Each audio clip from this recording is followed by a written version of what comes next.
반갑습니다. 울산광역시 강북교육지원청 학부모 교육협력팀장 곽민채입니다. 바쁘신 중에도 불구하고 자녀 교육 역량 강화를 위해 온라인 특강에 참여해 주신 학부모님께 깊은 감사를 드립니다. 오늘 교육 순서에 대해 간략히 말씀드리겠습니다. 국민 의례는 생략하겠습니다. 교육장님 인사 말씀, 강사님 소개, 그리고 아이의 공부를 도와주는 부모, 방해하는 부모를 주제로 박재원 강사님 특강을 1시간씩 1, 2부로 나누어 진행하겠습니다. 그리고 강의 도중 학부모님들이 댓글로 남기신 질의 중에 3가지 정도 발췌하여 강사님께 답변을 듣는 시간을 갖도록 하겠습니다. 다음은 한 명의 아이도 포기하지 않는 울산 강북 교육을 위해 열정을 다하시는 정연도 교육장님의 인사 말씀이 있겠습니다.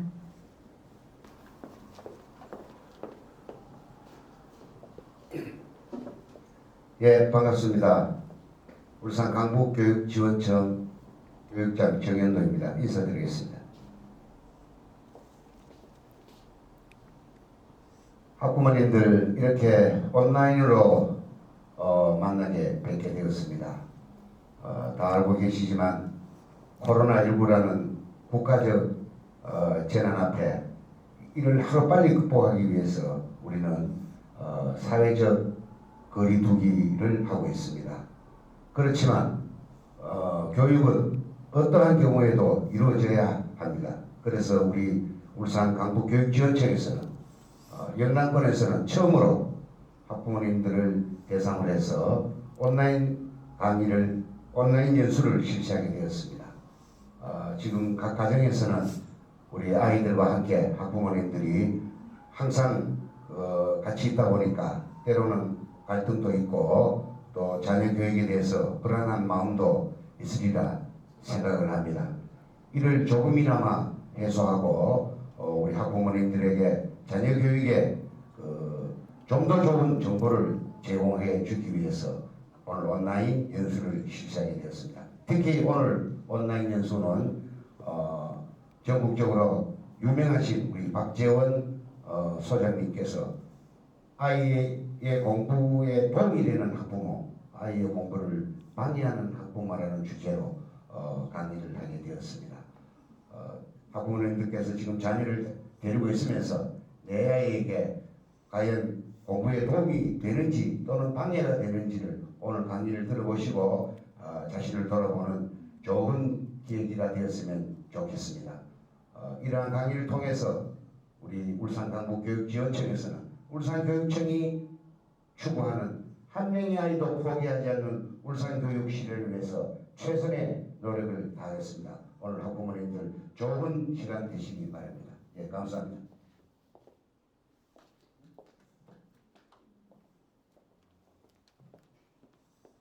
오늘 특강을 위해 좋은 말씀을 해주신 정연도 교육장님께 감사드립니다.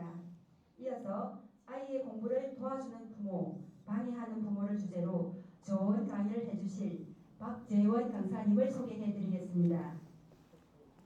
강사님께서는 서울대학교 동양사학과를 중퇴하시고 현재 경기교육연구소 이사, 사람과 교육연구소 소장을 맡고 계십니다. 그리고 강남구청 인터넷순환방송 대표 강사, 중앙일보 공부의 신 프로젝트 대표 컨설턴트, EBS 60분 부모 학습 컨설턴트를 역임하셨으며 KBS 제1라디오 공부가 재미있다와 SBS에서 영재발굴단위에 다수 TV에 출연하시는 등 왕성한 활동을 하고 계십니다. 저서로는 공부를 공부하다 외에 다수의 저서가 있습니다. 지금부터 박재원 강사님의 강의를 청해 듣도록 하겠습니다. 새로 배운 개념은 처음에는 정확한 이해가 되면 다시 봐주고 이러면서 뭘까요? 조금 지나면 앞에 말씀드린 것처럼 에빙하우스 망각 곡선에서 결국은 뭘까요? 그래서 전자현미경으로 고배율을 확대 보니까 고속도로처럼 뻥 뚫려 있더라. 이렇게 이제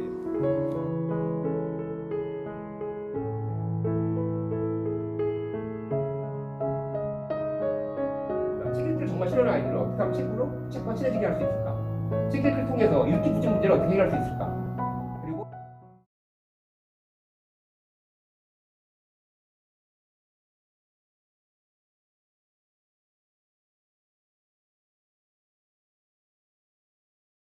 학부모 여러분 반갑습니다. 네,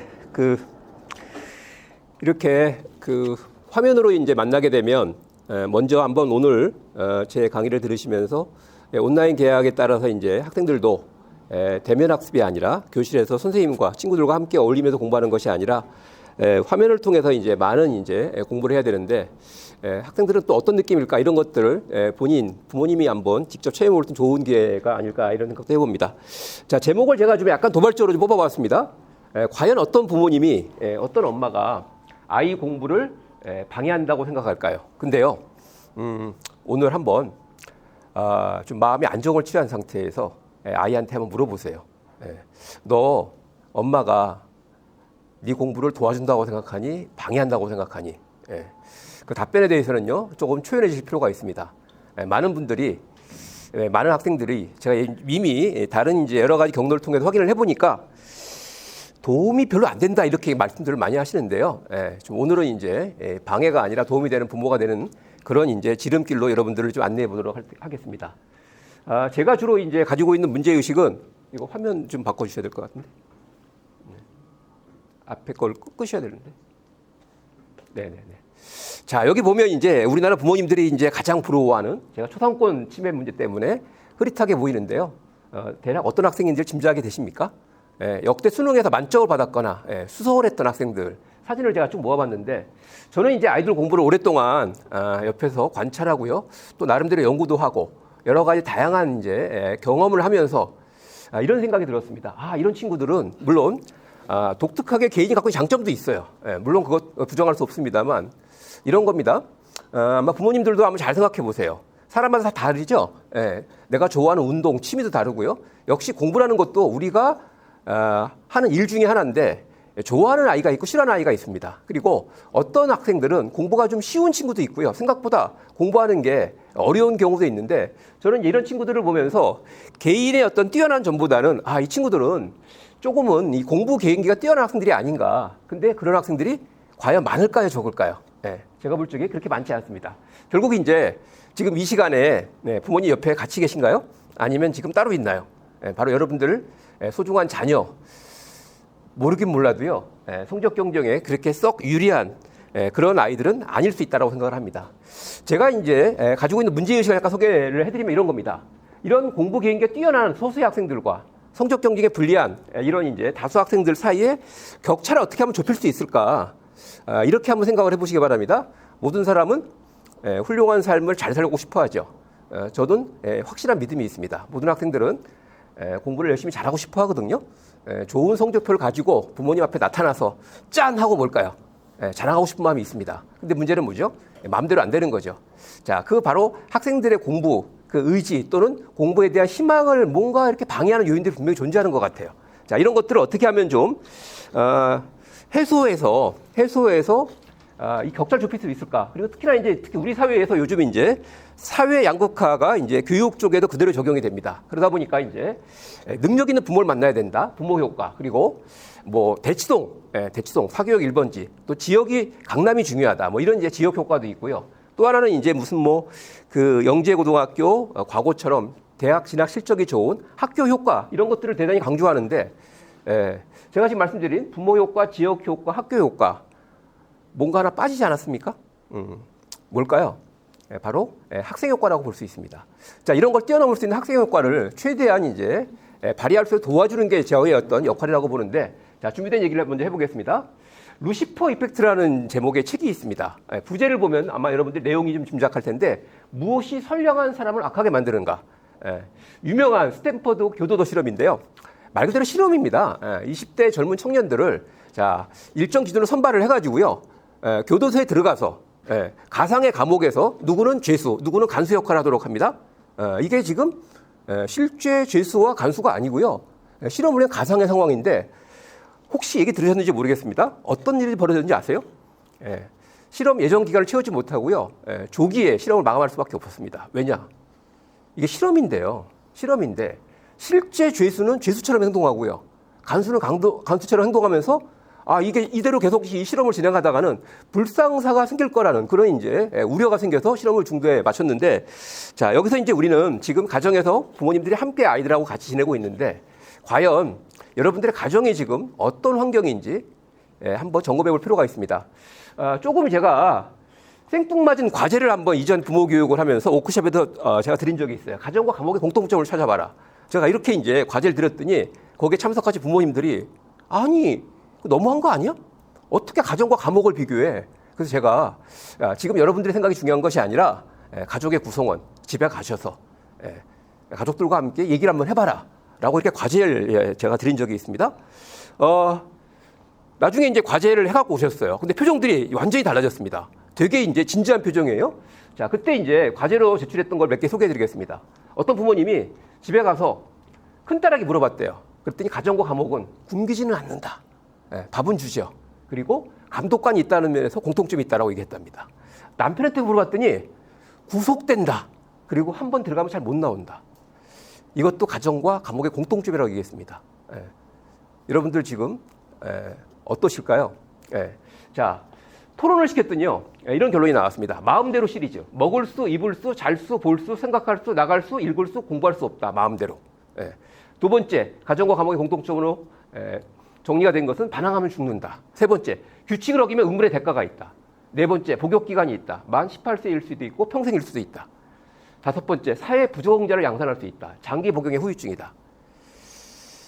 이게 지금 이제 여러분들 가정을 한번 돌아볼 수 있는 좋은 이제 계기를 제가 한번 만들어 드리려고 얘기를 하고 있는데 점점 더 우울해집니다.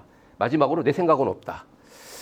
토론한 결과 나중에 이제 하신 얘기를 정리해 보니까 이런 겁니다. 이 모든 부분을 이야기하는 것이 참 마음 아픕니다. 내 아이는 과연 감옥에 살고 있을까요? 아니면 가정에 살고 있을까요? 자, 대한민국 부모님들처럼 아이 공부에 관심을 갖고 있는 분들은 전 세계에 존재하지 않습니다. 이 아이를 잘 교육시켜서 나름대로 이제 훌륭한 아이를 성장시키기 위해서 우리나라 부모님들 감당하는 역할은 한두 가지가 아니거든요. 잘 먹게 하는 영양사부터 시작해서 심지어는 운전사 역할도 하고요. 또 치어리더 역할도 한다. 이런 이제 연구 결과도 있습니다. 심리치료도 해야 되고요. 또 가끔은 뭘까요? 간절하게 기도하는 역할도 해야 된다. 이렇게 얘기를 하는데 문제가 있습니다.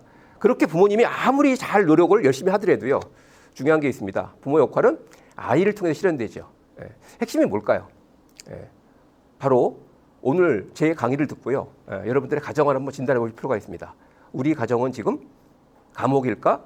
아니면 해피하우스 가정일까? 자, 제가 왜 그런 말씀을 드리는지를 조금 이제 배경 설명을 드리려고 합니다. 왜냐하면 이게 정말 중요합니다.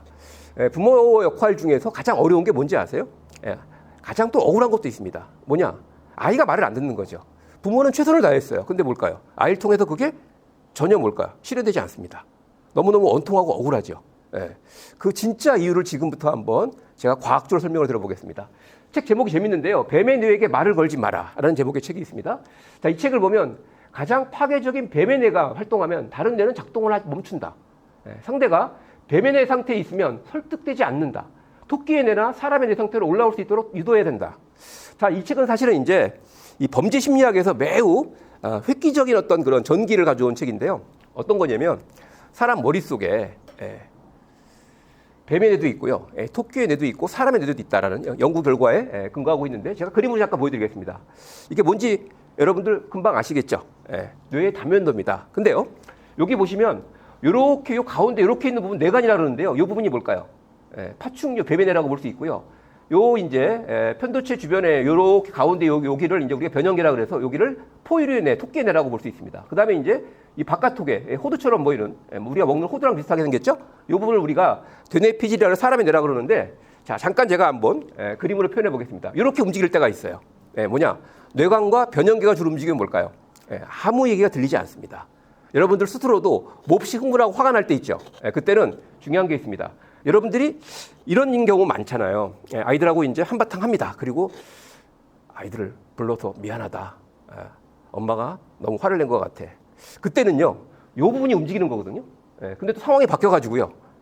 이 되뇌피질이 작동하지 않아요. 그럼 어떻게 될까요? 내가 아이들한테 약속한 거 기억이 안 나죠. 이거는 부모님들의 인격에 문제가 있는 것이 아니고요. 지극히 자연스러운 현상입니다. 자, 이렇게 사람이 움직일 때와 뇌가 이렇게 움직일 때가 달라요. 예. 이때는 이제 토끼의 뇌와 사람의 뇌가 움직이는데 이렇게 한번 제가 구분해 볼 수 있을 것 같습니다. 사람의 마음이 안정된 상태가 있고요. 반대로 이제 불안한 상태가 있죠. 또 여유가 좀 있을 때가 있고요. 반대로 조급할 때가 있습니다. 또 하나, 뭔가 내가 평소에 생각한 대로 행동에 옮겨질 때가 있죠. 근데 그냥 즉흥적으로 뭔가 이렇게 말을 뱉고 행동을 한 다음에 후회하게 되는 경우가 있습니다. 바로 감정이 앞서는 경우가 있는데 이게 이런 겁니다. 어떤 사람은 인격적으로 훌륭하기 때문에 어떤 부분은 인격적으로 훌륭한 거기 때문에 이런 문제가 아니고요. 모든 사람의 머릿속에는 다양한 뇌가 있는데 바로 사람의 뇌가 작동이 되면 안정적이고 여유를 가지고 생각하면서 행동을 할 수 있다는 거죠. 말 하나 할 때도 볼까요? 상대방을 배려하고 상대방을 존중하는 말을 할 수 있는데 근데 안타깝게도 그 개인의 의지가 아니라 상황이 나빠지는 거죠. 지금 상황 여러분들 어떻습니까? 집에서 오랜 동안 아이 밥 해주는 것, 또 자 이제 온라인 계약을 또 준비해야 되고요. 여러 가지 집에서 가정학습하는 모습들을 보면서 참 이제 화가 날 때가 많을 텐데 그때 이제 이런 생각을 한번 해보시기 바랍니다. 자, 저는 이제 이렇게 생각합니다. 배배뇌를 자극하는 사회에서 나와 내 아이, 우리 가족을 지키려면 이 생각을 좀 해보셔야 됩니다. 일단 부모님들이 오늘 주제가 뭘까요? 아이 공부를 도와주는 부모인데 아무리 마음속으로 간절히 도와주고 싶어도 생각은 뭘까요? 분명하죠. 우리 아이 공부를 도와줘야지. 근데 실제 방해할 가능성이 높습니다. 왜냐? 지금 상황이 매우 지금 어려워요. 부모님들 탓이 아니죠. 바로 이제 이거 앞으로 이제 어떻게 될지 모르겠지만 정말로 어떤 국민의 잘못이 아닙니다. 어떤 특정한 계층의 잘못이 아니라 특히 부모님의 잘못이 아닙니다. 코로나19라는 전대미문의 이제 바이러스가 지금 우리들의 일상을 파괴하고 있는데 이제 그러다 보면 뭘까요? 피로도가 올라가고 짜증이 나겠죠. 근데 그거를 이제 좀 간파하면 이런 겁니다. 지금 내 머릿속에는 배배뇌가 작동하고 있구나. 이 상태로는 안 되겠구나. 내가 뭔가 마음의 안정을 취해야지. 이런 생각을 해보면서 자기 조절을 먼저 하시는데 성공하지 않으면은요. 여러분들 아무리 노력하셔도 실제 아이 공부를 도와주는 것이 아니라 방해하는 부모가 될 가능성이 높습니다. 자, 얘기를 이어가 보겠습니다. 그래서 먼저 제가 꼭 추천해드리고 싶은 것이 있어요. 저는 이제 지금 이 시기를 한번 이렇게 생각해 보세요. 어떻게 보면 앞으로 평생 다시 올 수 없는 좋은 기회일 수도 있다는 생각이 듭니다. 오랜 동안 아이를 함께 지내면서 이번 기회에 정말 우리 가족이 뭔가 서로 간에 믿음이 생기고요. 신뢰가 생겨서 다시 일상으로 돌아갔을 때 그걸 바탕으로 해서 부모 역할도 좀 쉽고요. 또 아이와의 관계도 이제 원활하면 당연히 뭘까요? 아이들도 학습 능력을 발휘하는데 도움이 될 거라고 생각합니다. 자, 먼저 이제 공감대 만들기인데요. EBS 다큐를 하나 먼저 소개를 해드릴게요. 제목이 조금 가슴 아픕니다. 공부 못하는 아이. 저는 이제 이 다큐에 기획에 참여를 했는데요. 보면 공부 상처, 마음을 망치면 공부도 망친다. 성적별 뛰어넘는 성공 비밀, 지능이 아니라 마음이다. 마음이 잘하는 181이라는 5부작 특집 다큐가 있습니다. 이 다큐를 한번 이번 기회에 놓치지 마세요. 제발 놓치지 마시고요. 아이들과 함께 같이 시청하시면 좋습니다. 꼭 같이 보면서 이야기를 충분히 한번 해보세요. 그 안에 보이는 보통 이제 다큐 이러면 공부 잘하는 아이들 얘기가 많이 나오는데 그런 거 보시면 뭘까요? 마음이 편해지실까요? 불편해지실까요? 다큐 보면서 야, 저렇게 하는 아이가 있어? 옆에 있는 아이를 보면 뭘까요? 실망스럽겠죠. 제가 볼 적에 썩 좋은 교육적 효과를 기대하기 어렵습니다. 제가 이제 EBS에도 가끔 그런 제안을 하거든요.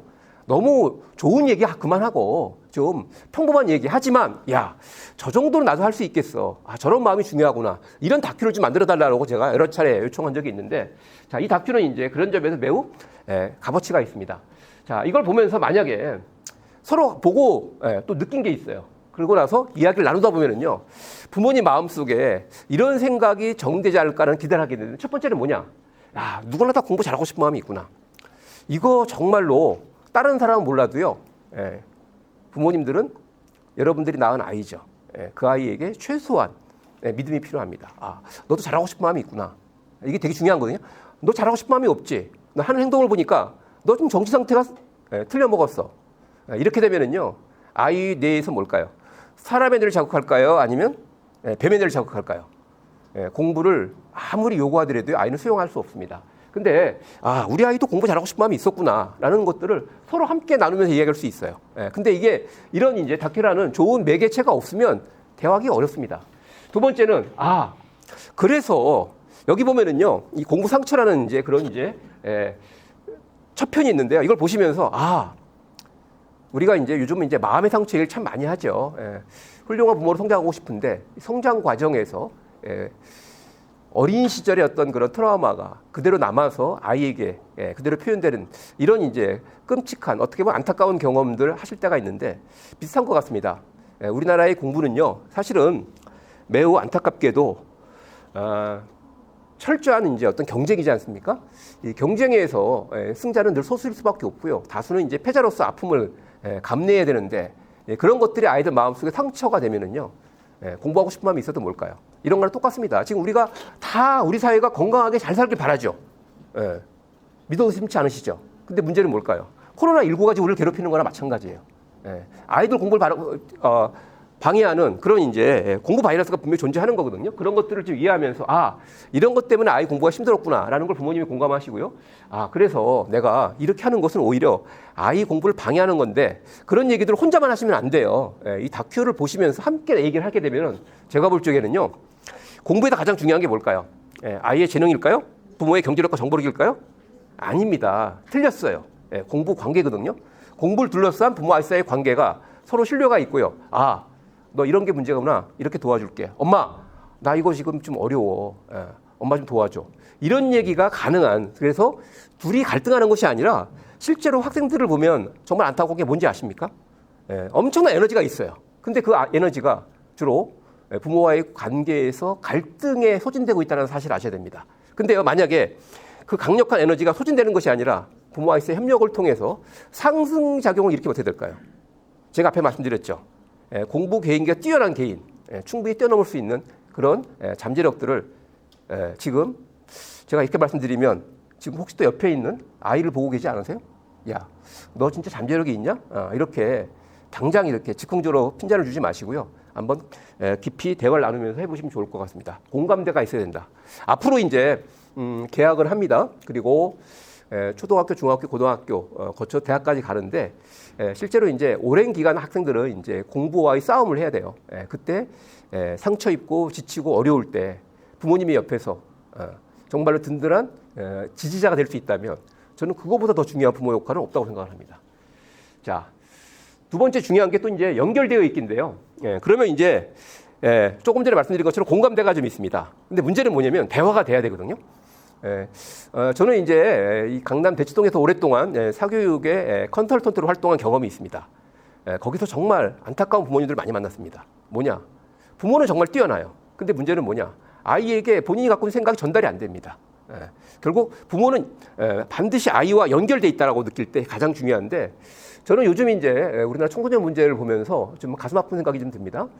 제가 이제 3가지 3대 마음 영양소라는 얘기를 하거든요. 첫 번째, 한번 잘 들어보세요. 첫 번째는 뭐냐면 이런 겁니다. 자, 우리는 사회, 무리를 이루어서 살죠. 사회적 동물이라고 얘기합니다. 근데 나 외톨이야. 이 지구상에 나를 믿는 사람 한 명도 없는 것 같아. 이거 끔찍하죠. 견디기 어렵습니다. 그런 감정을 느끼면은요, 그런 아이들은 절대 정상적인 삶을 살아가기 어렵거든요.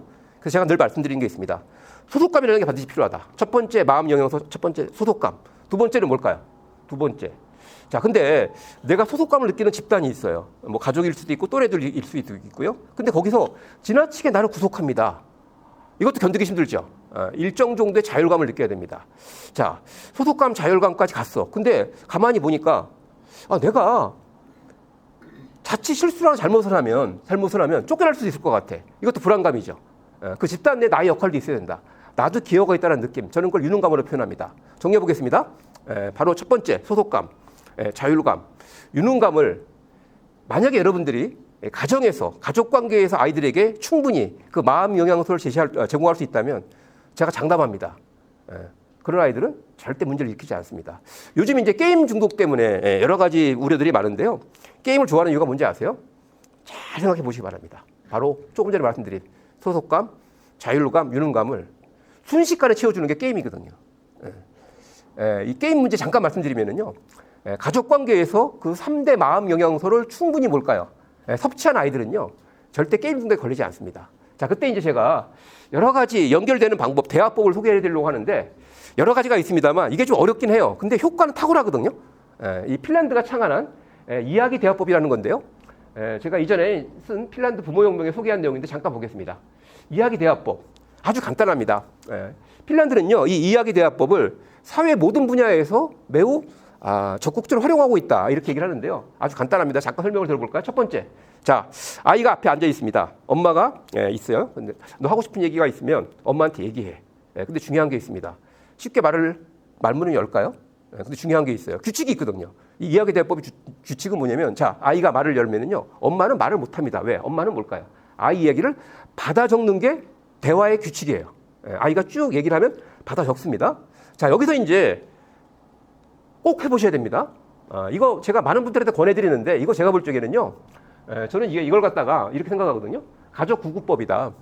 가족은 지금 대한민국의 대부분의 핵가족은요, 여러 가지 요인으로 다 설명드리기는 어렵지만 심각한 동맥 경화 상태에 있다고 보시면 돼요. 과연 우리가 가족일까 아니면 동거인일까? 이런 생각도 한번 해보실 필요가 있는데, 그때 바로 뭘까요? 가족의 혈액순환을 돕는 아주 탁월한 효과의 구구법인데, 자, 다시 한번 설명을 들어보겠습니다. 자, 받아 적는다. 그러면 중요한 게 있습니다. 상대방이 받아 적죠. 그러면 말을 쉽게 할 수 있을까요? 없을까요? 일단 화자가 신중하게 말을 합니다. 두 번째, 자, 청자, 듣는 사람은 뭘까요? 받아 적어야 되죠. 어떻게 해야 되죠? 상대방 얘기를 경청할 수밖에 없죠. 맞습니까? 자, 그리고 자기 역할은 뭐죠? 거기에 지금 말대꾸를 하는 게 아니에요. 받아 적는 겁니다. 그럼 상대방은 진지하게 얘기하고요. 또 듣는 사람은 진지하게 들으면서 적을 수밖에 없어요. 자, 그렇게 이제 받아 적고 나서, 자, 엄마가 이제 아이가 하고 싶은 얘기를 쭉 받아 적었습니다. 그리고 나서 그걸 읽어줘요. 자, 읽어주면 아이가, 엄마, 그건 좀 아닌 것 같아. 바로 읽어주고 나서, 엄마, 그 부분은 아니야. 다시 한번 엄마 얘기해볼게. 고쳐주는 겁니다. 이걸로 대화 끝. 너무 간단하죠. 근데 실천은 쉽지 않습니다. 왜? 이게 뭐 늘상 일상적인 대화에서 적용하는 것이 아니라 지금과 같은 코로나19 같은 이런 이제 비상시국에 여러분들 가정을 한번 근본적으로 뭘까요? 강력한 가족력으로 무장할 수 있는 탁월한 비법인데 꼭 연습해 보시기 바랍니다. 공부 때문에 갈등이 생겼어. 자, 뭔가 대화가 필요하다. 아마 여러분들 제가 이런 경험이 있거든요. 이 적극적 경청이라는 부모 역할 훈련의 프로그램이 있는데 어떤 분이 저한테 자기가 듣기가 좀 부족한 것 같다. 그래서 오늘은 집에 가서 아이한테 꼭 적극적 경청을 시도에 성공하고 싶다. 꼭 성공하시기 바랍니다. 이렇게 이제 마무리를 했어요. 근데 그 다음에 오셔가지고요. 이분이 얼굴 표정이 영 어두운 거예요. 어제 아드님하고 잘 됐습니까? 그랬더니 빵 터졌습니다. 그 자리에 모신 분들이. 아이에게 엄마가 네 얘기를 들을 준비가 돼 있으니까 너 하고 싶은 얘기 다 해. 그랬더니 아이가 한참 머뭇거리다가 이렇게 얘기했다는 겁니다. 엄마, 그냥 때려. 이게 지금 우리 현실이거든요. 자, 이야기 대화법 탁월한 이야기 대화법을 통해서 서로 마음이 연결이 돼야지만 중요한 게 있습니다. 여러분들의 부모, 대한민국 부모 세계 최강이거든요. 아이에 대한 관심, 애정, 노력, 투자 세계 최고인데 아이한테 흘러들어가지 않죠. 왜? 연결선이 끊어졌기 때문이에요. 대화법을 통해서 연결이 돼야지만 여러분들의 노력이 뭘까? 순조롭게 아이에게 스며들어간다, 흘러들어간다라는 생각을 해보시기 바랍니다. 자, 제가 한번 사례를 좀 소개해드리겠습니다. 요즘 이제 많은 부모님들이 이런 말씀을 하세요. 아이가 참 말을 안 듣는다 이렇게 말씀하시는데 극적 반전에 성공하신 분의 사례를 한번 소개해드리겠습니다. 부모 역할을 잘한다는 것이 결국 아이들과 편안한 관계와 소통을 지속하는 일인 것 같아요. 이를 위해 제가 요즘 의식적으로라도 되뇌이는 감정은 공감입니다. 처음엔 이 짧은 두 단어가 내 마음에 들어와서 행동을 옮겨지기까지 너무 힘이 들고 때론 고통스러웠습니다. 근데 제 얘기처럼 연습, 저는 그랬거든요. 아이 감정을 먼저 느껴보려고 노력해라. 아이가 자 정말 중요한 시험인데 실수를 했어요. 그때 아이 감정은 어떨까요? 이렇게 우리가 좀 거리를 두고 아이 감정을 한번 생각해 보면 그 감정을 조금 느낄 수 있죠. 근데 문제는 뭘까요? 부모 감정이 먼저 극성을 부려요. 배면에가 더 작동을 합니다. 야, 너 내가 얘기했지. 응? 실수도 실력이야. 어떻게 그렇게 내가 얘기를 했는데 또 실수를 해? 이렇게 뭘까요? 부모 감정을 앞세우면 아이는 어떻게 되죠?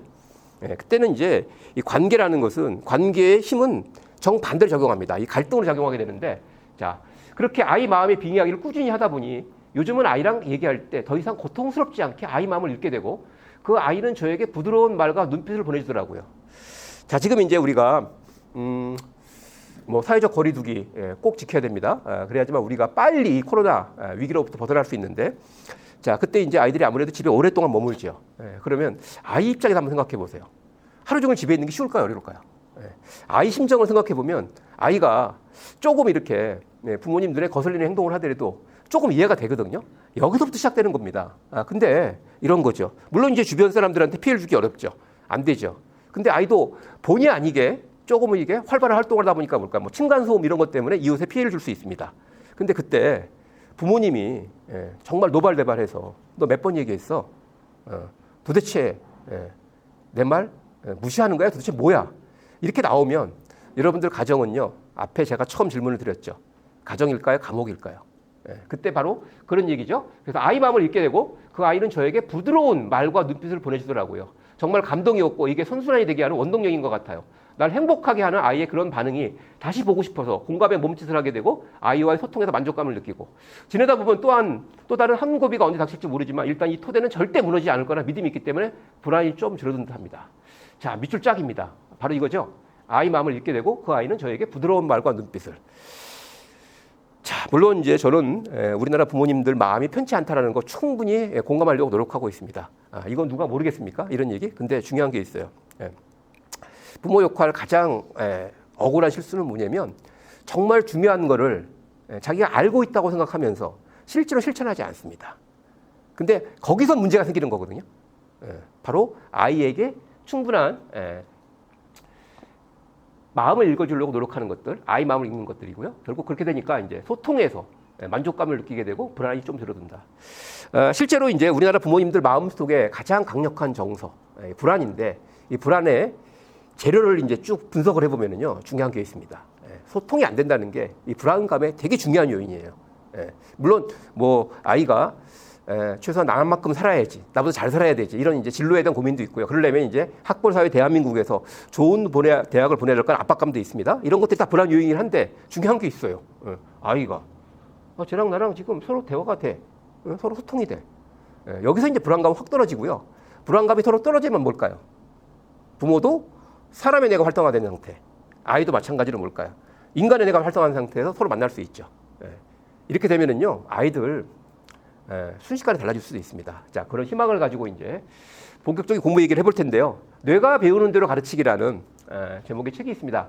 한국 사회는 아직까지 생소한데요. 실제로 여러분들 학생들이 공부할 때 엉덩이를 쓸까요? 머리를 쓸까요? 아직도 엉덩이로 공부한다라는 그런 아주 제가 볼 적에는 무식한 사고방식을 갖고 있는 분들이 계시는데 우리 몸의 신체 중에서요 학습을 담당하는 가장 중요한 거는 뇌인데요. 뇌가 공부하는 방식이 있다는 겁니다. 뇌가 공부하는 방식대로 공부하게 되면 공부가 순조로울 수밖에 없고 누구나 잘할 수 있다는 얘기인데 여기 보면 되게 중요한 대목이 나옵니다. 제가 한번 읽어보겠습니다. 학생이나 어른이나 다 자신이 이해하거나 인식하지 못하는 여러 힘들에 의해서 계속 주의를 딴 데로 팔거나 영향을 받는다. 이런 행동 패턴들은 일상적인 요구와 욕구의 발현이라는 형태로 나타나며 주위 사람들과 함께 주변에서 일어나는 사건에 의해 촉발된다. 이런 패턴이 반복되면 부모, 교육자, 학생 자신이 심한 좌절을 겪을 수 있다. 자, 밑줄 쫙 이해하거나 인식하지 못하는 여러 힘들. 제가 이제 이 대목을 볼 때 떠오르는 학생이 있어요. 자, 이 학생은 여러분들 발 떠는 사람들이 있죠. 주변에서 되게 신경이 거슬리는데 계속 발을 떨어요. 자, 이 학생이 바로 전형적인 이제 수업 시간에도 뭘까요? 계속 발을 떨어가지고 수업을 방해한다고 아예 그냥 찍힌 학생이 있습니다. 근데요, 저도 이제 바로 이거거든요. 내가 이해하지 못하는, 인식하지 못하는 힘들이 아이의 공부를 방해하고 있는데 중요한 것은 내가 그걸 제대로 알고 도와주면 되는데 내가 그걸 알지 못해서 오히려 뭘까요? 엉뚱한 처방을 내리는 일종의 의사로 치면 뭐죠? 오진인 경우죠. 일단 진단이 잘못되면 처방도 잘못될 수밖에 없습니다. 약이 아니라 독이 되겠죠. 자, 그런 이제 실수를 범하지 않기 위해서 정말 열심히 지금도 공부하고 있습니다. 저는 이제 그 학생이 우리 몸에 학습에 동원되는 감각이 있습니다. 시각, 청각, 촉각, 운동 감각이라고 얘기하는데 이 친구는 운동 감각 우성이구나 라는 생각을 했어요. 그래서 제가 이 친구한테 야, 너 발 떨지 마 이렇게 했더니 이 친구가 자신의 주의 집중을 뭘까요? 제 설명을 듣고 선생님의 수업에 집중 능력을 할당하는 게 아니라 발을 떨지 않으라고 거기다 집중력을 할당하는 거예요. 시간은 지났죠. 이 아이는 되게 집중한 것처럼 그렇지만 뭘까요? 아무런 정보를 흡수하지 못했습니다. 그래서 제가 처방을 내렸어요. 어떻게 했을까요? 스펀지를 구해서 스펀지를 바닥에 깔고 마음대로 떨어. 발을 계속 떠는데 뭘까요? 소리는 안 나죠. 스펀지가 완충제 역할을 하니까. 그렇게 한번 해놓고 나서 제 얘기 설명을 들으니까 너무 아이가 편한 거예요. 자, 지금 제가 이제 아주 일부 사례를 소개했습니다만 중요한 게 있습니다. 여러분들 부모님들 경제적으로 여유가 있게 잘 살고 싶으시죠? 건강하게 오래 살고 싶으시죠? 근데 인생 마음대로 안 되죠. 아이 공부 똑같은 겁니다. 제가 이제 이 학습과학, 두뇌 기반 학습을 공부하면서 정말 많은 반성을 했습니다. 아, 이게 바로 문제구나. 만약에 한번 이런 생각을 한번 해보세요. 지금 이 인류가 초유의 재난을 맞고 있는데 아직도 뭘까요? 원인 규명이 안 됐다고 생각을 해보세요. 코로나19인지 뭔지 몰라. 과연 지금 우리는 어떤 상태에 있을까요?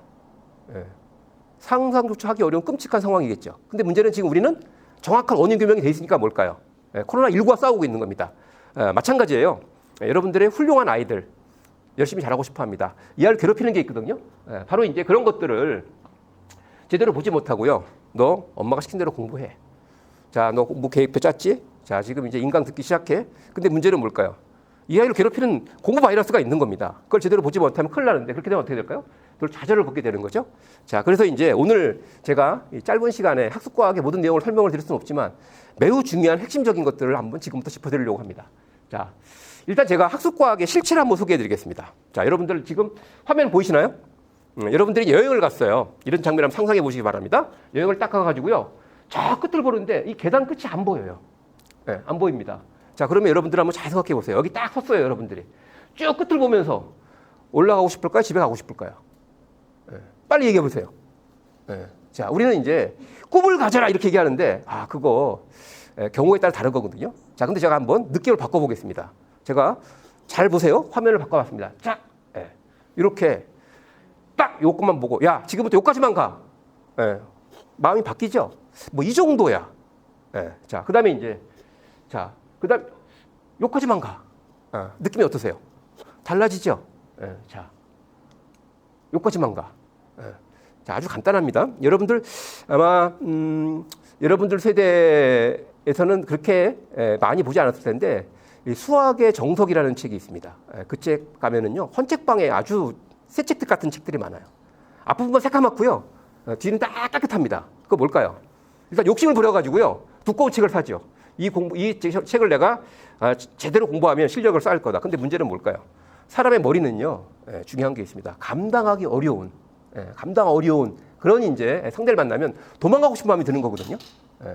자, 그래서 이제 중요한 게 뭐냐면 모든 아이들이 공부를 열심히 하고 싶어 하는데 꼭 이것만 기억하시기 바랍니다. 공부를 열심히 안 하고 있어. 그러면 이 정신적인 문제가 있어. 이건 오해고요. 잘못된 생각입니다. 모든 사람 건강하고 싶죠? 똑같은 겁니다. 자, 근데 이제 문제는 부담스러울 때. 자, 그래서 지금 이제 가정에서 여러분들이 아이 공부를 도울 때요. 중요한 게 있습니다. 일단 야, 여기서부터 여기까지 한번 해보자. 이렇게 공부라는 상대가 마치 어떤 거대한 어떤 쓰나미처럼 부담스럽게 다가오는 것이 아니라 이 정도는 내가 해볼 수 있겠네. 이렇게 시작을 하게 되면 뭘까요? 뇌가 공부를 하면서 일단 휴식이나 안정 모드에서 학습 모드로 전환됩니다. 그렇게 되면 그 다음 장을 넘길 수 있는 거예요. 일단 한 장부터 해보자. 이게 중요한 거거든요. 근데 이제 한 장을 좀 천천히 합니다. 야, 너 그렇게 하다가 열정 언제 다 할래? 이러면 어떻게 될까요? 또 갑자기 뭐죠? 부담을 확 느끼게 되죠. 조금 전에 여러분이 보신 장면과 비슷합니다. 그렇게 되면 일단 야, 이건 내가 감당하기 어려울 것 같아. 도망가고 싶은 마음이 드는 게 이게 인지상정입니다. 자, 첫 번째 제일 중요한 게 있습니다. 이 학습 동기에 대한 이제 많은 연구 결과들이 있는데 저는 이제 이런 겁니다. 한번 제가 질문을 드려볼게요. 부모님들, 이 방송을 시청하시는 분들 그냥 아무 식당이나 가십니까? 아니면 가급적 맛집을 찾아가십니까? 네, 다들 맛집이라고 말씀하셨죠? 근데 혹시 맛집을 찾아가는 이유가 그 집에 가서 내 몸에 필요한 필수 영양소를 섭취하기 위해서 간다. 이런 분 계세요? 안 계시죠? 왜 가시죠? 그냥 맛이잖아요. 여러분들 공부도 맛이 있는 겁니다. 공부를 열심히 하는 학생들이 여러 가지 유형이 있는데요. 가장 보편적인 유형이 뭐냐면 공부의 맛을 느껴본 겁니다. 그 맛을 느껴보니까 이게 느낌이 좋네? 야, 그 또 맛을 느끼고 싶은 마음이 생길까 안 생길까요? 그게 또 학습 동기거든요. 많은 사람들은 이제 뭐 꿈을 가져라. 혹시 어린 시절에 이런 분 계세요?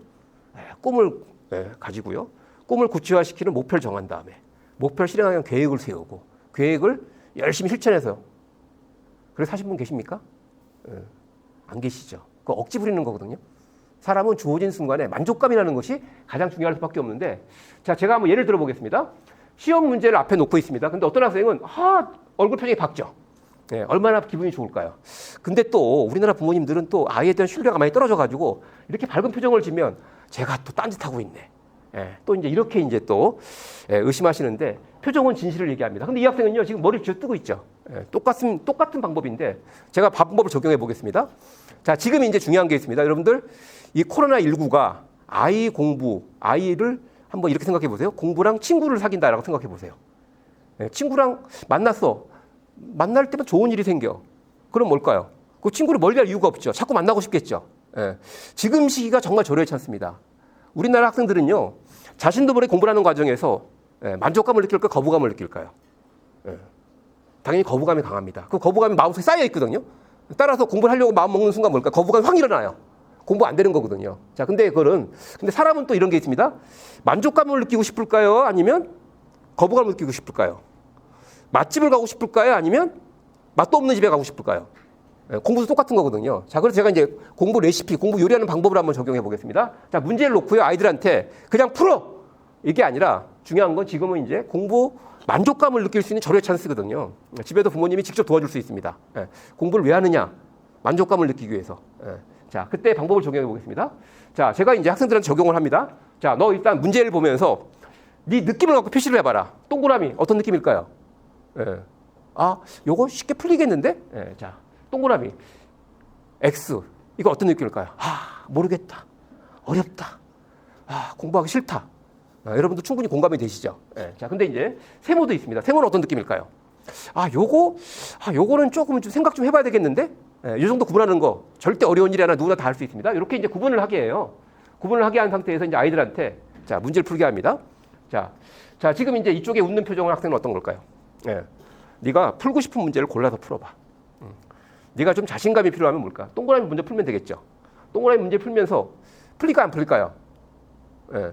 당연히 풀리죠. 왜? 학생이 그걸 이제 스스로 고른 거 아니겠습니까? 자, 그래서 이제 한번 따라해 보시기 바랍니다. 자, 재미, 의미, 성취감, 요 공부의 세 가지 맛이거든요. 이걸 제대로 맛보지 못하면은요, 이런 겁니다. 아무리 말을 물가로 끌고 가도요, 물을 먹기 싫어하는데 먹일 수가 없죠. 아이 마음속에 이번 기회에 그동안에 공부 거부감이 심하거든요. 왜? X 막 풀거든요. 안 풀리는데 머리 쥐어 뜯으면서 어떤 감정을 느낄까요? 자, 거듭 말씀드리지만 공부는 우리 아이의 친구다라는 생각을 잊지 마시기 바랍니다. 그 친구랑 만나면서 좋은 일들이 많아야 돼요. 근데 친구를 만날 때마다 뭘까요? 미치겠는 거 이거? 이거 어떡하죠? 영원히 공부랑 이별하게 만들고 이별하는 아이를 계속 공부 주변에 언저리에 맴돌게 해야 되죠. 그래서 학원 보내시는 겁니다. 그래서 관리에 들어가는 거거든요. 이 생각 정말 중요합니다. 자, 제가 좀 더 과학적인 원리를 설명드려 보겠습니다. 자, 이건 이제 비코츠키라고 이제 교육 쪽에 일하시는 분 다 아는데요. 유명한 이제 근법 발달 영역인데, 자, 이런 겁니다. 사람마다 다 다르다는 겁니다. 자, 초등학교 1학년이라 하더라도요, 또는 초등학교 5학년이라 하더라도요, 실제로 학생이 머릿속에 있는 지식은 달라요. 머릿속에 장기로 저장되어 있는 지식은 다른데, 자, 학습된 영역은 뭘까요? 이미 알고 있는 내용입니다. 학생이 충분히. 그래서 아이가 공부를 하는데 학습된 영역에서 뭘까요? 학습을 하면 어떤 감정이 일어날까요? 희시하다.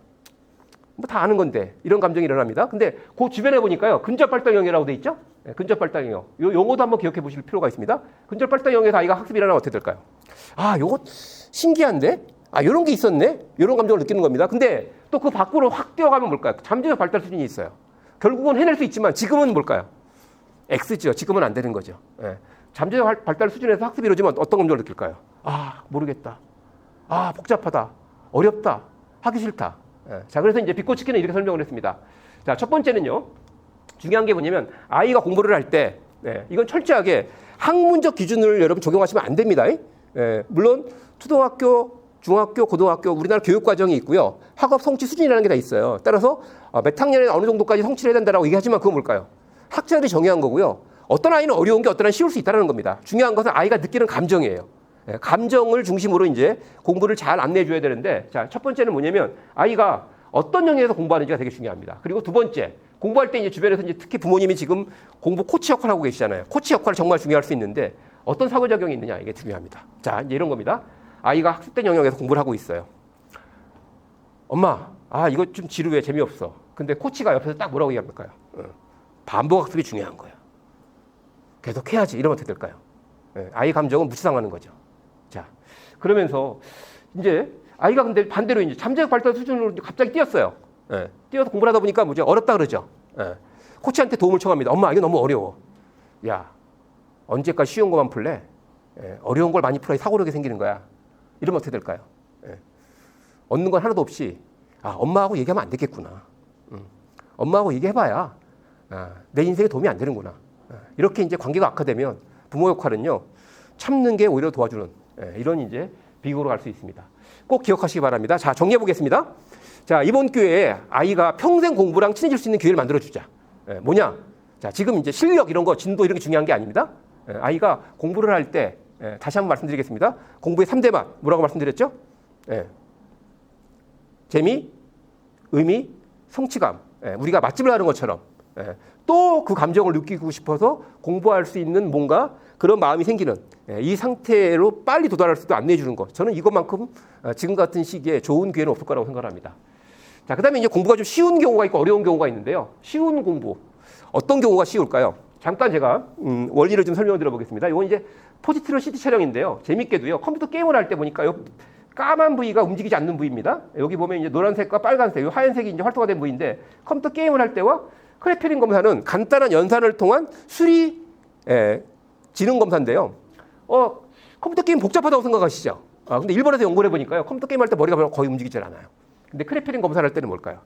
머리가 활발하게 움직입니다. 자, 여기서 이제 중요한 개념이 하나 있습니다. 운동선수한테 가장 중요한 게 뭘까요? 체력이죠. 똑같은 개념이 적용됩니다. 공부하는 학생의 가장 중요한 건 뭘까요? 우리 몸의 힘, 체력과 비슷하게 뇌의 힘이 있어요. 그건 일본에서 내력이라고 하는데 내력이 자신도 모르게 아주 강해졌습니다. 그럼 뭘까요? 체력이 워낙 뛰어난 어떤 종목의 운동을 하더라도 쉽죠. 똑같은 게 적용되거든요. 자, 그래서 이제 제가 이 사진도 참 귀한 사진인데요. 이 뭔가 짐작이 좀 되십니까? 바로 뇌신경세포입니다. 이 뇌신경세포 사이에 전선이 만들어져 있는 거죠. 전선 일종의. 거기 전기가 통하는 게 이제 두뇌 활동인데 여기 보시면 어떤 건 굵죠. 어떤 건 가늘죠. 이게 두뇌의 성능입니다. 보통 우리가 얘기하는 지능을 얘기하는 거죠. 무슨 얘기냐? 어떤 학생은요. 자신도 모르게 어떤 생활을 통해 머리를 많이 썼어요. 많이 쓰다 보니까 이게 굵어졌습니다. 뭘까요? 전국 처리가 빠른 거죠. 쉬운 겁니다. 근데 어떤 친구들은 이렇게 아주 가늘어요. 제가 기억나는 대목이 있는데요. 뇌생리학자가 이런 표현을 썼습니다. 어떤 사람의 뇌신경세포를 적출해서 전자현미경으로 고배율로 확대해 보니까 고속도로처럼 뻥 뚫려 있더라. 이렇게 이제 설명한 게 있고요. 또 어떤 사람은 뇌신경세포를 보니까 시골의 오솔길 겨우 연결돼 있죠. 그렇게 돼 있더라. 자, 여기서 이제 우리가 이 지능이 선천적이냐 후천적이냐에 대한 이제 논란은 과학적으로 정리가 된 겁니다. 선천적인 요인도 물론 있지만 결국 태어나서 생활하면서 어떤 두뇌 활동을 했느냐에 따라서 강한 체력, 바로 강한 뇌력을 갖게 되면 어떤 공부를 해도 쉬워지는데 근데 거기서 이제 비결, 그럼 어떻게 해야지만 이 뇌신경세포가 굵어질까요? 가는 게 굵어질 수 있는 비결은 뭘까요? 책입니다, 책. 여러 가지 활동들을 다 비교 연구를 해보니까요. 책 읽기가 두뇌 뇌력 발달에 가장 탁월한 효과가 있다. 특히 어릴 때 큰 목소리로 읽는 낭독이 있죠. 낭독만큼 좋은 효과는 없다라고 생각을 합니다. 자, 지금 이제 집에서 아이들 어떻게 지내는지 저도 참 궁금합니다. 제가 진짜 한 집 한 집 다 가서 도와드리고 싶은 마음 정말 굴뚝 같은데, 왜냐하면 요즘 아이들 이 디지털 미디어, 대표적으로 스마트폰 때문에 책이 안 읽거든요. 이게 생각보다 앞으로 이 아이들의 두뇌 활동, 특히 공부를 하는데 매우 치명적일 수 있습니다. 자, 그래서 이제 이번 기회에 중요한 게 있습니다. 여기서 읽고 싶은 책이거든요. 반드시 믿어야 됩니다. 독서운동가들 얘기를 들어보면요, 모든 사람은 뭘까요? 탁월한 독서가로 태어난다는 겁니다. 근데 문제는 뭐냐? 건강하게 태어나죠. 말씀드린 것처럼 공부 상처가 아이의 공부를 거부감을 일으키고 뭘까요? 공부랑 멀어지게 만드는 것처럼 좋은 책을 어릴 때부터 읽고요. 책을 통해서 만족감을 느끼게 되면 책과 멀어질 수가 없는데 이게 안타깝게도 잘못된 독서가 아이들 공부를 어렵게 합니다. 결국 잘못된 독서가 뇌력 발달을 저해하고요. 그리고 어렵게 되는데, 제가 상징적인 얘기를 한번 좀 사례를 보여드리겠습니다. 개가 갑자기 등장하는데요. 자, 이런 프로그램이 있습니다. Read to Dogs. 개한테 책 읽어주기. 혹시 이런 거 보신 적 있으세요? 외국에서는요, 상당히 많이 이게 발전되어 있습니다. 무슨 얘기냐면, 안타깝게도 동물을 이용한 사람 치료 프로그램이 이게 지금 점차 이제 인기를 끌고 있는데, 저는 좀 가슴 아픈 대목이 좀 있습니다. 뭐냐면 이런 겁니다. 자, 조금 이제 철학적인 얘기로 가볼까요? 인간 사회에는요, 엄청난 차별, 혐오가 있죠. 거기 상처받은 사람들이 있습니다. 이 사람도 치유가 안 돼요. 회복이 안 돼요. 근데 모든 사람은요, 자기가 주인공이 되고요, 주도권을 쥐게 되면 달라지거든요. 인간 세상에서는 이 사람을 뭘까요? 주인공을 인정하는 사람이 없는 거예요. 근데 문제는 뭘까요? 동물을 만나면 인간이 우월하죠. 예, 동물 대상으로 여러 가지 치료 프로그램을 만들면은요, 상당히 달라지는데, 자, 이런 이제 우리나라에 독서운동가가 있었습니다. 책 읽기를 정말 싫어하는 아이들은 어떻게 하면 책과 친해지게 할 수 있을까? 책 읽기를 통해서 읽기 부진 문제를 어떻게 해결할 수 있을까? 그리고 이 아이들이 평생 책과 친해질 수 있도록 하는 방법은 없을까? 자, 이 방법을 찾는데 이분 제가 지금도 가끔 만납니다만 모든 사람은 책은 확실히 좋아할 수 있다라는 그런 확고한 신념이 있는 분이에요. 과학적 근거도 있습니다. 자, 방법을 찾다 보니까 개한테 책 읽어주기 프로그램이 있는 겁니다. 자, 그래서 이걸 한국에서 실제 실험을 했어요. 자, 동영상이 있는데 제가 화면을 보여드릴게요. 여기 보시면 이 개입니다, 개. 개가 지금 책을 쳐다보고 있죠. 아이가 책을 읽어주고 있습니다. 자, 근데 중요한 게 있어요. 제가 왜 이걸 소개하냐면 이 프로그램에 참여한 학생들, 첫 시간이 끝난 다음에 학생들의 반응. 여기서 저는 정말 많은 걸 느끼게 됐습니다. 자, 잠깐 소개해드리겠습니다. 첫 번째, 내가 읽어주는 책을 잘 읽었는지 잘못 읽고 있는지 평가하지 않아도 좋았다. 왜? 개니까. 이 얘기는 어떤 의미일까요? 그동안 이 친구는 책을 재미로 읽었을까요? 평가에 대한 두려움으로 뭘까요? 책을 대충 읽었을까요? 자, 두 번째, 책을 읽을 때 틀리게 읽어서 실수할까 봐 두려운데 앞에 그 개 이름이 키스입니다. 키스가 잘 들어주는 것 같아 기분 좋았다. 무슨 생각이 드실까요? 책과 친해질 수 있는, 책을 좋아할 수 있는 경험의 부족이 문제였다. 이런 생각을 또 한번 하게 됩니다. 여러 사람 앞에서 말할 때 떨리는데 걔한테 하니까 뭘까요? 괜찮았다. 책이 이렇게 재밌는 줄 몰랐다. 어떤 책은 빌려가도 동생한테 읽어주고 싶다. 이런 거죠. 걔한테 정말 열심히 잘 전달하기 위해서 순수한 마음으로 내용에 뭘까요? 흠뻑 젖어들었겠죠. 거기서 느끼는 감정이 있습니다. 자, 그리고 모르는 글자가 나와도 불안하지 않다. 자, 주의사항이 한 가지 있습니다. 여러분들 되게 반려견들 많죠. 아무개나 되는 거 아니에요. 엉뚱한 개 데리고 지금 고등시키면 안 되십니다. 근데 훈련이 필요한데 여기서 우리는 뭔가 한 가지 배울 게 있습니다. 자, 이번 기회에 반드시 꼭 하셔야 될 게 있습니다. 뭐냐? 우리 아이도 책과 친해질 수 있다. 문제는 뭐냐? 어떤 책을 만나는 거다. 여기에 달려 있다. 제가 저희 아이들도 이제 책과 친해지는 과정을 거치면서 제 경험을 말씀드리면 10권의 책을 고릅니다. 근데 그 중에 한 권과 친해져도요, 대성공이에요. 책은 또 이렇지 않습니까? 아이가 안 읽어도 집안의 장식용으로도 훌륭하잖아요. 그죠? 자, 그렇게 책을 찾아서 책 사냥을 떠나셔야 됩니다. 만화책 상관없고요. 중요한 게 이 디지털 미디어가 두뇌 정보 처리 과정에 교란을 일으켜서 사실은 이제 우리가 조금 고차원적인 인공지능을 뛰어넘을 수 있는 인간만의 사고 능력을 개발하는 데는요, 상당한 이제 이 장애 요인이 된다는 연구 결과가 이제 충분히 나와 있습니다. 책과 친해져야 되거든요. 이번 기회에 아이가 이런 거죠. 이번 기회에 책을 한 권 읽었어. 근데 별 재미가 없어. 그럼 어떻게 될까요? 덮어야 됩니다. 이 발췌독이라는 방법을 알려드리겠습니다. 자, 50권의 전집이 딱 있다. 이렇게 가정을 해보자고요. 아이한테 책을 읽도록 하는 겁니다. 어떤 책을 골라서 읽을까요?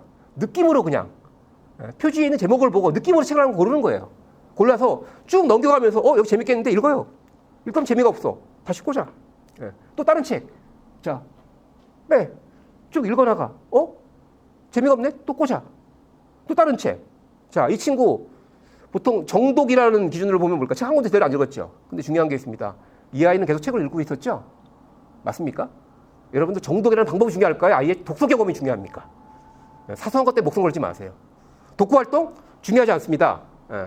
책과 평생 친해지는 그런 아이들 미래 박수입니다. 그러려면 이번 기회에 반드시 이런 거죠. 일상으로 돌아갔을 때 엄마, 나 읽고 싶은 게 항상 있는 친구가 스마트폰을 할 때와 책은 이제 완전히 뭘까요? 책 읽기를 통해서 좋은 감정을 느껴본 적이 없어요. 늘 독후 활동 때문에 치이고요. 책이 재밌는지도 몰라. 책만 보면 뭘까요? 머리가 어찌래. 이런 아이 인생은 다를 수밖에 없지 않겠습니까? 자, 요거 이제 꼭 한번 해보셔야 되고요. 그 다음에 이제 좀 고학년들은 이걸 한번 시도해 보시기 바랍니다. 이제 중요한 게 뭐냐면 교과서 읽기인데요. 이 교과서 읽기에 재미를 들리면은요, 공부는 정말 쉬워집니다. 근데 이 교과서 읽기가 왜 어려운지 아세요? 책의 구조가 있고요. 중요한 게 있습니다. 이게 뭐냐면 뇌의 신경망을 제가 이제 그림으로 표현한 겁니다. 뇌의 구조가 다르기 때문인데요. 이 교과서가 갖고 있는 학문적 구조가 있어요. 이게 뇌의 정보 처리 과정과 안 맞아요. 그러다 보니까 이제 학생들은 교과서를 보면 어려워지는데, 자, 제가 이제 교재 7번 읽기를 간단하게 설명을 들어보겠습니다. 7번을 그대로 한번 해보시면 좋아요. 이번 기회에 교과서 읽기를요, 이렇게 한번 해보시면 누구나 다 재밌게 책을 읽을 수 있는데, 자, 한번 보겠습니다. 첫 번째, 한 단원을 처음부터 끝까지 다 읽으려고 하는 게 안 되고요. 한 작은 단원을 딱 정합니다. 단원을 읽으면서 끝까지 중요한 게 있어요. 읽는데 뭐 어려운 거는 스킵. 이해가 되는 대목만 읽는 거죠. 자, 한번 읽을 수 있을까요? 없을까요? 예. 내가 충분히 내용 파악이 되는 것만 읽는데 어려울까요? 충분히 읽을 수 있겠죠. 자, 두 번째. 이번에는요. 다시 처음으로 돌아와서 그 단원은 처음으로 돌아와서 모르는 내용, 어려운 내용 볼까요? 밑줄 치면서 읽는 거예요. 예. 이거 할 수 있을까요? 없을까요? 제가 실험을 많이 해봤는데요. 이거 못하는 학생 거의 없더라고요. 예. 자, 세 번째 이번에는 뭐냐면 다시 한번 읽어요. 세 번째까지 왔죠. 다시 읽으면서 궁금한 내용 이제 궁금한 내용을 한번 쭉 표시를 합니다. 예. 자, 그다음에 네 번째는 당연히 뭘까요? 궁금한 내용을 하나하나씩 뭐 네이버 검색을 해도 좋고요. 뭐 사전을 찾아도 좋고 뭐 엄마한테 물어봐도 좋고요. 예. 그렇게 해서 궁금한 내용을 하나하나 이해하면서 책을 읽습니다. 네 번 읽었죠? 예. 이미 자 중요한 게 있습니다. 처음부터 한 줄 한 줄 다 신경 써서 읽다 보면은요. 뇌에 저장되어 있는 배경지식이 부족해서 정보 처리가 안 되는 그런 경우가 생기면 뭘까요? 그 내용 파악이 안 되면 또 거부감이 일어나거든요. 여기서 이제 아이들은 책을 읽고 싶은 마음이 이제 사라지는데 네 번까지 왔습니다. 자, 그 다음에 다시 한번 또 앞으로 갑니다. 이제 네 번까지 읽었어요. 좀 익숙해졌겠죠. 그러면서 이제 중요한 내용을 이제 표시하면서 읽습니다. 그리고 그때 이제 중요한 내용, 특히 교과서 같은 경우에는 꼭 기억해야 될 핵심적인 개념 같은 것들이 있죠. 그런 것들은 이제 어떻게 하냐면 자, 쭉 이제 표시를 하면서 읽은 다음에 요즘 보면 소형 포스트잇 같은 거 있지 않습니까? 그걸로 가려요. 이걸 안 보이게. 아니면 화이트를 지워도 좋습니다. 이렇게 가려요. 가리면서 이제 그걸 읽어 나갑니다. 자, 그러면 이제 중간중간에 뭘까요? 이렇게 뻥뻥 이제 가려진 부분이 있겠죠. 자, 여섯 번째는 이제 가린 부분을 이게 뭐였지? 기억하면서 읽는 겁니다. 그리고 나서 마지막에 이제 쭉 읽으면서 자, 중요한 핵심어와 중심 문장을 찾아보는 요 7번 읽기를 한번 연습해 성공하면은요. 공부 날개를 잡니다. 자, 이게 바로 교과서가 갖고 있는 체계 구조와 사람 뇌의 정보 처리 과정을 어떻게 하면 제가 물 흐르듯이 자연스럽게 연결시킬 수 있을 것인가를 고민하면서 개발한 방법인데요. 여러 차례 실험을 통해서 아이들이 여러분들이 먼저 한번 해보세요. 자, 집에 가면 정말 딱딱한 느낌의 정말 읽기 싫은 책이 한 권 있죠. 주로 이제 교재일 겁니다. 그 책을 꺼내서 한번 먼저 해보세요, 제발. 오늘 당장 해보시기 바랍니다. 그리고 나서 책 내용이 눈에 들어오네. 하나하나 뭐냐? 처음부터 이 학문적 구성을 따라갔을 때 엄청난 턱이 있는 거거든요. 그걸 못 놓고 다 넘어지는 거예요. 근데 자연스럽게 하나하나 뭘까요? 물 흐르듯이 머릿속에 들어와서 이게 점차 확장돼 나가는 방식으로 자, 공부를 해나갈 수 있습니다. 자, 어떤 책도 읽을 수 있다라는 사실, 요거 연습하시면은요, 지금 뭐 가정학습을 하면서 최소한 필요한 진도를 따라가야 될 필요는 있지만 남는 시간 충분히 있지 않습니까? 그때 뭐 문제를 더 풀고 하는 것보다 제가 지금 말씀드리는 것 중요한 것들 다시 한번 말씀드려 볼게요. 공부 관계가 정말 중요하죠. 그 다음에 공부 감정 정말 중요합니다. 또 한 가지가 뭘까요? 공부 체력, 뇌력 정말 중요합니다. 이런 것들을 이제 제대로 활용할 수 있도록 하는 게 정말 중요합니다. 자, 제가 한번 퀴즈를 내보겠습니다. 여기서 좀 쉬었다 갈까요? 아니면 쉬었다 가는 게 좋겠죠? 이것도 잠깐 쉬었다가 다음 이제 구체적으로 이제 우리가 아이 공부를 돕는 또 다른 주제 기억의 문제로 넘어가겠습니다. 잠시 쉬었다가 아이 한번 가서 안아주시고요. 지금 딱 문 열고 들어갔는데 또 딴짓하고 있어. 너 또 이러지 마시고요. 꼭 한번 안아주시고 잠시 쉬었다가 잠시 후에 뵙겠습니다. 여러분들 훌륭한 공부 코치 꼭 이번 기회에 될 수 있습니다. 잠시 후에 뵙겠습니다.